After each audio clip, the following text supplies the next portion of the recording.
అందరికీ మన ప్రభువును రక్షకుడైనటువంటి యేసుక్రీస్తు వారి పేరిట ప్రేమపూర్వకమైన వందనాలండి. యేసుక్రీస్తు వారి యొక్క గొప్పతనం గురించి ప్రతి ఒక్కరూ, ముఖ్యంగా క్రిస్టియన్స్ అందరూ గుర్తుంచుకోవాల్సినటువంటి మరొక గొప్ప విషయాన్ని ఈరోజు బైబిల్‌లో నుంచి మనం చూద్దాం. మనం బైబిల్‌ని సహజంగా చదువుకుంటూ వెళ్ళడం వల్ల మనకి అందులో ఉన్నటువంటి డెప్త్, లేదా దాని ద్వారా మనం నేర్చుకోవాల్సిన విషయాలు, దాని ద్వారా మనం పొందుకోవాల్సినటువంటి జ్ఞాన, వివేక సంగతులను మనం పొందుకోలేం. అందుకే దేవుడిచ్చినటువంటి ఒక చక్కటి ఫార్ములా ఏంటంటే, ఆయన యొక్క మాటలను మనం ఆలోచించగలగాలి. అలా మనం ఆలోచించినట్లయితే అన్ని విషయాల్లో దేవుడు మనకి వివేకాన్ని అనుగ్రహిస్తా అంటున్నారు. అయితే ఒక విషయాన్ని మనం ఈరోజు ఆలోచించినట్లయితే యోహాను సువార్త 1వ అధ్యాయము 14వ వచనం మనం చూద్దాం. యోహాను సువార్త 1వ అధ్యాయము 14వ వచనం మనం చూస్తే, ఆ వాక్యము శరీరధారి అయి కృపా సత్య సంపూర్ణుడుగా మన మధ్య నివసించెను. ప్రియమైనటువంటి దేవుని వారలారా, ఇక్కడ యేసుక్రీస్తు వారు ఈ భూమి మీదకి వచ్చారు అనే పదం కంటే గూడా అక్కడ ప్రస్తావించినటువంటి పదం మీరు ఆలోచించినట్లయితే, ఆయన కృపా సత్య సంపూర్ణుడుగా వచ్చారు అని లేదండి. కృపా సత్య సంపూర్ణుడుగా మన మధ్య నివసించెను అనుందండి. శరీరధారిగా అనగానే మనం నేర్చుకోవాల్సినటువంటి 2 ముఖ్యమైన విషయాలు మనం చూసాం ఆల్రెడీ. ఆయన ఎందుకు శరీరాన్ని ధరించుకొని ఈ భూమి మీదకొచ్చారయ్యా అంటే, ఒకటి, మరి మన పాపముల నిమిత్తము చిందించవలసినటువంటి రక్తాన్ని చిందించటానికి ఆయన ఈ భూమి మీదకి శరీరధారిగా వచ్చారు. రెండో కారణం మనం తెలుసుకున్నాం. అదేంటంటే, మరి ఈ యొక్క శరీరంలో మనందరం గూడా బలహీనులుగా మారిపోతూ, పాపానికి మనం లొంగిపోతూ, పాపానికి దాసులుగా ఉన్నాము గనక, పాపాన్ని ఎలా జయించాలి, పాపాన్ని ఎలా ఎదిరించాలి, సాతానుని ఎలా ఓడించాలి అనే విషయాలను ప్రసంగాల ద్వారా మాత్రమే కాకుండా, ప్రవర్తనలో ప్రతి విషయంలో గూడా మరి మాదిరిగా ఉంచటానికి యేసుక్రీస్తు వారు శరీరాన్ని ధరించుకొని వచ్చారు. అయితే ఇక్కడ మనం గమనించినట్లయితే 14వ వచనంలో శరీరధారిగా కృపాసత్య సంపూర్ణుడుగా మన మధ్య నివసించెను అంటే, యేసుక్రీస్తు వారు మన మధ్యలో నివాసం చేశారు. జస్ట్ వచ్చెళ్ళే వ్యక్తిగా కాకుండా మన మధ్యలో నివాసం ఉన్నారు. ఎందుకు ఈ పదం నేను ఎంతసేపు మాట్లాడుతున్నానయ్యా అంటే, మీరు బాగా ఆలోచించినట్లయితే చరిత్రలో ఒక సంఘటన మనం ఈరోజు జ్ఞాపకం చేసుకుందాం. అది సుమారుగా క్రీస్తు శకం 1500 ఆ టైంలో ఒక రాజు ఉండేవారు. ఆ రాజు పర్షియన్ ఎంపైర్ అంటే పర్షియన్ సామ్రాజ్యానికి సంబంధించినటువంటి ఒక వ్యక్తి. అతని పేరు షా అబ్బాస్. ఇతను ఎంత గొప్పగా పరిపాలించారు అని మనం ఆలోచించినట్లయితే, ఇతను సఫావిద్ అనే వంశానికి చెందినటువంటి 5వ చక్రవర్తి. ఇతనినే అబ్బాస్ ద గ్రేట్‌గా కూడా పిలిచేవారు. ఇతను సుమారుగా 40 సంవత్సరాలు పరిపాలించారు. హిస్టారికల్‌గా నేనేం చెప్పట్లేదు గానీ, ఇంటర్నెట్‌లో దొరికిన ఇన్ఫర్మేషన్ ప్రకారంగా నేను చెప్తున్నా. మీరు ఆలోచించినట్లయితే ఇతను 40 ఇయర్స్ పరిపాలన చేశారు. ఇతని గొప్పతనం ఏంటి? ఎందుకు ప్రజలు ఇతన్ని ఇంతగా గుర్తిస్తున్నారు? అనేక ఆర్టికల్స్ ఎందుకు ఇతని గురించి ఉన్నాయంటే, ఒక రాజుగా ఉన్నటువంటి ఇతను ఇస్ఫాహాన్ అనే అతని రాజధానిలో మారువేషం వేసుకొని, ప్రజలందరూ గూడా ఎలా ఉన్నారు?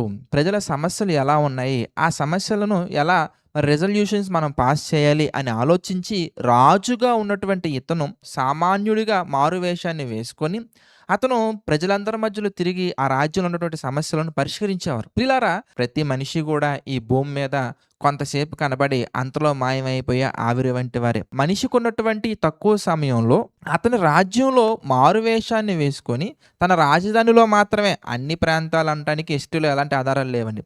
తన రాజధానిలో మీరు ఆలోచించినట్లయితే మరి ప్రజల సమస్యలను తెలుసుకోవడానికి, వాటిని పరిష్కరించడానికి మారువేషంలో కొంతకాలం ఆయన ఉన్నారు. దానికి అతన్ని అంత గొప్పగా చేస్తే, యేసుక్రీస్తు వారి గురించి మీరు ఆలోచించినట్లయితే ప్రియులారా, ఫిలిప్పీలకు రాసిన పత్రిక ఒకసారి మనం చూద్దాం. ఫిలిప్పీలకు రాసిన పత్రిక 2వ అధ్యాయం మనం ఆలోచించినట్లయితే 6వ వచనం నుండి మనం చూద్దాం. ఫిలిప్పీలకు రాసిన పత్రిక 2వ అధ్యాయము 6వ వచనం నుంచి మనం గమనించినట్లయితేనండి, ఆయన దేవుని స్వరూపము కలిగిన వాడయుండి దేవునితో సమానముగా ఉండుట విడిచిపెట్టకూడని భాగ్యమని ఎంచుకొనలేదు కానీ, ఏమండి, దేవునితో సమానంగా ఉన్నటువంటి ఒక గొప్ప వ్యక్తి, లోకాలను కలిగించినటువంటి సృష్టికర్త ఆయన ఎలా వచ్చారయ్యా ఈ భూమి మీదకి ఇంతకనగానే, మనుషుని పోలికగా పుట్టి దాసుని స్వరూపము ధరించుకొని తన్ను తానే రిక్తునిగా చేసుకొనెను. యోహాను సువార్త 1వ అధ్యాయం 14వ వచనం అనేది అది సింపుల్ థింగ్ కాదండి. ఒక నార్మల్ థింగ్ కాదండి. దేవుడే కృపాసత్య సంపూర్ణుడిగా శరీరాన్ని ధరించుకొని మన మధ్యలో నివసించారు. అది కేవలం శరీర సంబంధమైన సమస్యలను గుర్తించి వాటికి పరిష్కారాలు ఇవ్వటం కొరకు మాత్రమే కాదండి. నిత్య జీవాన్ని అందించటానికి, ఆ నిత్య జీవాన్ని మనం ఎందుకు పొందుకోలేకపోతున్నామనే విషయాలను చక్కగా చూపించి, అవి పొందుకోవాలంటే ఎలా బ్రతకాలో కూడా చూపించి, అలాగే మనకున్నటువంటి పాపాలను పోగొట్టడానికి తన రక్తాన్ని చిందించి, ఇంత గొప్ప త్యాగం చేసినటువంటి ఆ మహా త్యాగాన్ని ఆ వచనంలో రాయబడిందండి. ఏంటి ఇంతకనగానే ఆయన అనగా ఆ వాక్యము శరీరధారి అయి కృపాసత్య సంపూర్ణునిగా మన మధ్య నివసించును. ప్రియులారా, మనం చదువుకొని బహుశా మరి యేసుక్రీస్తు వారి గొప్పతనాన్ని మనం ఆసరాగా చూస్తున్నామో ఆలోచించండి. లేదా అంతగా గుర్తించట్లేదేమో ఆలోచించండి ఈ ఉదయకాల సమయంలో. ఎందుకంటే మరి తాజ్‌మహల్ పక్కనే ఉన్నటువంటి వాళ్ళకి దాని విలువ తెలీదండి.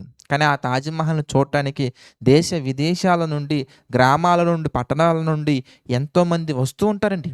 ఎందుకంటే దూరంగా ఉన్నటువంటి వాళ్ళకి దాని విలువ అర్థమైంది. అలాగే యేసుక్రీస్తు వారితో దగ్గరగా మనం ఉండే కొద్దీ ఆయన గొప్పతనం పెరిగేలా మనం చూడాలి గానీ, ఆయన గొప్పతనం మనం అర్థం చేసుకొని, ఆయన ప్రేమకు మనం మరి పరిపూర్ణతలోకి మనం వెళ్ళిపోవాలి గానీ, ఆయన ప్రేమను మనం గ్రహించాలి గానీ ప్రియులారా, మరి ఆయన క్షమిస్తున్నారు కదా అని పాపాలు చేసుకుంటూ, మరి ఆ పాపాల్లోనే ఉండిపోయి, మనం పాపం నుండి విడుదల పొందాం. స్టిల్ మళ్ళా అదే పాపంలోకి వెళ్ళిపోయే వ్యక్తిగా మనం ఉంటే, యేసుక్రీస్తు వారి త్యాగాన్ని మనం వ్యర్థపరిచినట్లే. యేసుక్రీస్తు వారి ప్రేమను అర్థం చేసుకోలేని వాళ్ళగా మనం బ్రతికినట్లే.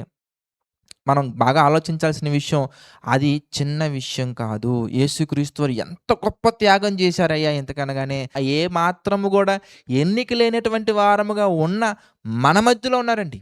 మన కొరకు వచ్చారండి. సమస్తాన్ని వదులుకొని, పరలోకాన్ని వదులుకొని, పరలోక సంబంధమైనటువంటి ఆ రిలేషన్స్ అన్నీ వదులుకొని, ప్రియులారా, మీ కొరకు, నా కొరకు, మనందరి కొరకు, మనందరం కూడా పరలోకానికి వెళ్ళాలని ఒక గొప్ప త్యాగం చేశారండి. ఆ త్యాగం ఏంటి ఇంతకనగానే గత కొన్ని ఎపిసోడ్స్‌లో మనం చూస్తూనే వచ్చాము. ఈరోజు చూడాల్సినటువంటి మరొక కోణం ఏంటి ఇంతకనగానే మన మధ్యలో దేవుడు నివసించారు.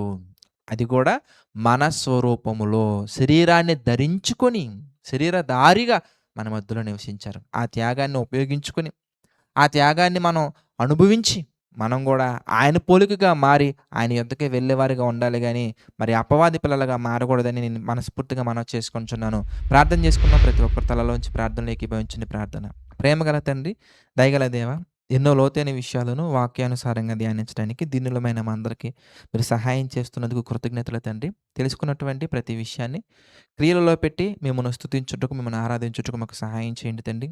దేవా, మీ చిత్త ప్రకారంగా ఎవరెవరైతే తండ్రి మంచి నిర్ణయాలు తీసుకొని వాక్యానుసారంగా బ్రతుకుతున్నారో వారందరినీ బలపరచండి, ఆశీర్వదించండి. తండ్రి, ఈ యొక్క పరిచర్య నిమిత్తం ప్రయాసపడుతున్న బిడ్డలను జ్ఞాపకం చేసుకోండి. తండ్రి, ఈ యొక్క పరిచర్యలో ప్రభా మరి సహకాలం నిలబడుతున్న వారిని జ్ఞాపకం చేసుకోండి. తండ్రి, ఇలాంటి గొప్ప విషయాలను అనేక మందికి షేర్ చేస్తున్న పిల్లలను కూడా జ్ఞాపకం చేసుకోండి తండ్రి. ప్రభా మరి మీ పిల్లలుగా ఉన్నటువంటి వారు ఎవరైతే ఆర్థిక, ఆరోగ్య, మానసిక సమస్యలలో కృంగిపోయారో వారి హృదయాలను తండ్రి బలపరచండి. వారి యొక్క జీవితాలను తండ్రి మీ చిత్త ప్రకారంగా సరిదిద్దండి. తండ్రి, మరి చక్కటి అవకాశాలను ప్రతి ఒక్కరికి అనుగ్రహించండి. తండ్రి, మీ చిత్తమైతే మేమందరం మరలా కలుసుకొని ఎన్నో విషయాలు ధ్యానించే అవకాశాన్ని అనుగ్రహించమని మా ప్రభువును, రక్షకుడైనటువంటి యేసుక్రీస్తు వారి పేరిట ఈ ప్రార్థన అడిగి వేడుకొనుచున్నాము తండ్రి. ఆమేన్. అందరికీ వందనాలండి.